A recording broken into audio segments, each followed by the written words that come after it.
So Ellsridge, Carol, and I are going to be finishing the Justin Baldoni deposition tonight. But someone asked me a question about the comments he made on the sexy comment and the bar scene, and the difference between the complaint and the video and his deposition. So let's look at that. So how would you characterize your comment using the word sexy? Justin says, in a conversation where I was speaking to Miss Lively about her wardrobe as the director, I wanted to see the onesie because all the characters were wearing onesies. Okay, this lines up with what we saw in the video. This also lines up with a complaint. She had a large jacket on, and we were having a bit of a negotiation as I was trying to gently ask her to remove it.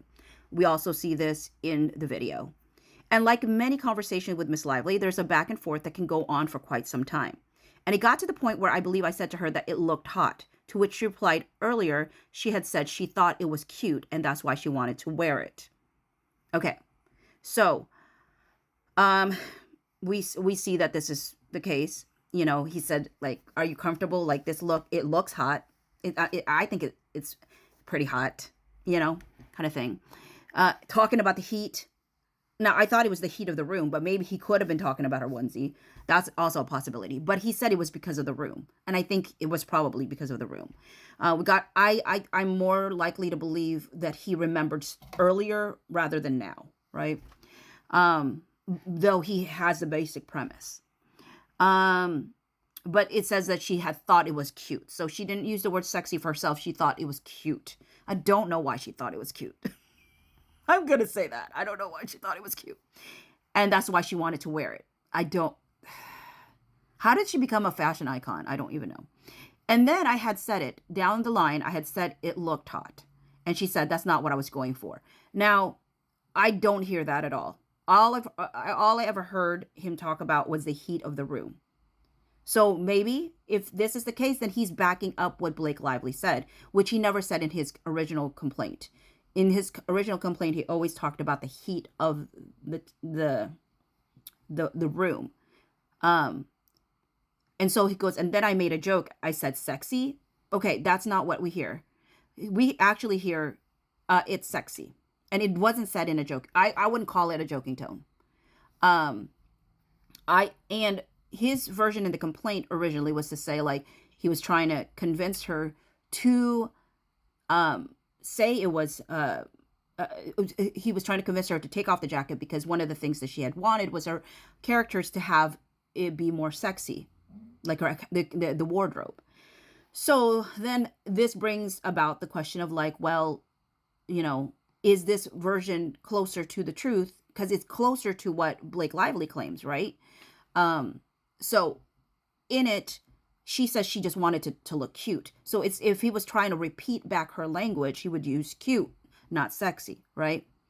So here we're getting closer to a little bit of like what Blake Lively had said. Now, whether or not that is the more accurate thing, that he's lining up more with Blake here, I don't know. But that's what he's saying here.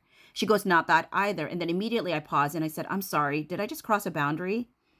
And Mrs. Slate shared what we talked about earlier, in which case I thanked them both. And I apologized to Miss Lively again.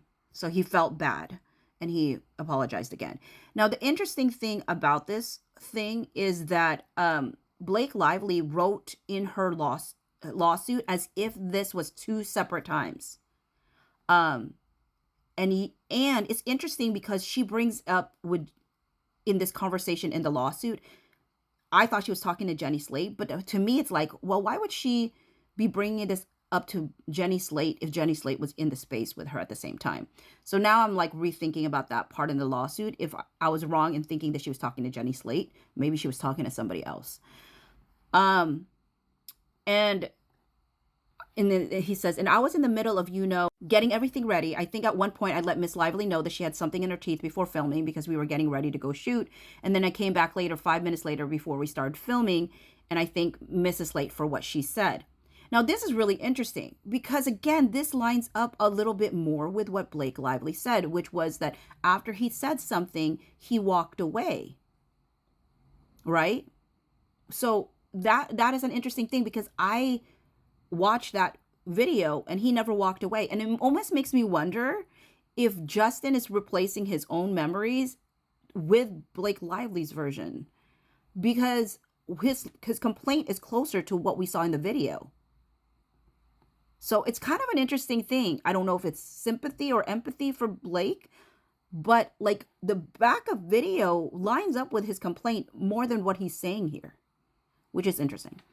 I said that I said something along the lines of that can't be easy. I wish you didn't need to say what you said, and I really appreciate you sharing that with me. And I apologize again to Miss Lively for using the word sexy as it related specifically to her character's wardrobe. Now, Blake mentions, right, like he keeps bringing it up. Well, just even in this case, he's apologized multiple times because he felt bad. And then she's like, oh, it changes, it funks up the whole like vibe or whatever, right? Like, just move on. Like, just don't keep bringing it up. And I feel like she might be talking about the fact that he brought it up more than once, just kind of feeling bad and re-apologizing. And so I'm going to go down to another page because I have always said to folks that I felt like when he said the sexual harassment meeting, I missed the sexual harassment meeting. He wasn't talking to Blake Lively because he was looking straight at Jenny Slate when he said it. And then when he rolled his eyes. So that is, and he explains it. And he knew Jenny Slate had to have said something. I knew it had to come from Jenny Slate. So this is what he said. So Ezra says, I don't know if it's Ezra, but whoever asked the question said, when did you last watch that scene, that recording? January, maybe. You didn't mention anything about missing the HR meeting. Did you say anything about missing the HR meeting? Yes, I did. In response to Jenny Slate's kind of, as I mentioned earlier, joke, as she was saying, we don't say that anymore, I immediately responded and said, I guess I missed the sexual harassment meeting. Did you miss the sexual harassment meeting? I said, that's why I made the joke, because I did not miss the sexual harassment meeting.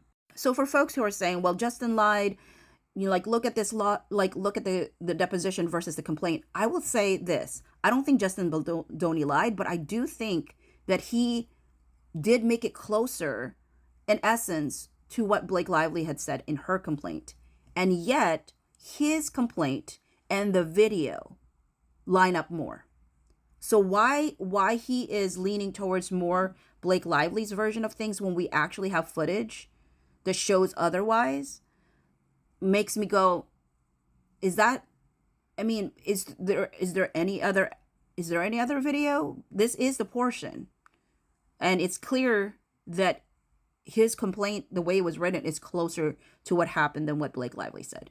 And yet, his deposition makes it seem closer to what Blake Lively said than what he said in his own complaint. So I don't know. I'm more partial to the video and what the video shows. And I'm glad that he explained that he was talking to Jenny Slate, because I definitely was like, he's not looking at Blake when he says this. And it looks like Jenny Slate just said something to him.